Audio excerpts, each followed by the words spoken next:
अजी मैदा ख़राब हो गया है, निज़ाम हज़ाम का मसला बन गया है, 60 साल उम्र है, कोई भी चीज़ खाता हूँ हज़म नहीं होती। कराची से आबद साहब फरमाते हैं कि कोई चीज़ भी खाता हूँ हज़म नहीं होती, दूध पीता हूँ या दूध की बनी हुई कोई भी चीज़ खाता हूँ तो मोशन लग जाते हैं। अगर कोई हार्ड खाना मसलन गोश्त इस्तेमाल कर लेता हूँ, गोश्त खा लेता हूँ, तो फिर मुझे कै आने का अंदेशा होता है और खाना पेट पे मुँह ही खड़ा रहता है। तो उसके लिए कोई रहनुमाई फरमा दे तो प्यारे भाई, जब दवाइयाँ आपका काम छोड़ जाएं तो फिर ऐसे फार्मूले जो हमारे बुजुर्गों ने इस्तेमाल किए, जो हमारा कल्चर था, 30-40 साल पीछे चले जाएं।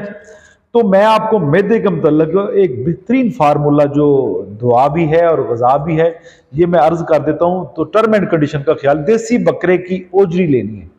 देसी बकरे की ओजरी, टैडी बकरा नहीं होना चाहिए। देसी और टैडी में आपको फर्क का पता है। देसी बकरे की ओजरी लीजिए, हफ्ते में 2 से 3 मरतबा खाइए।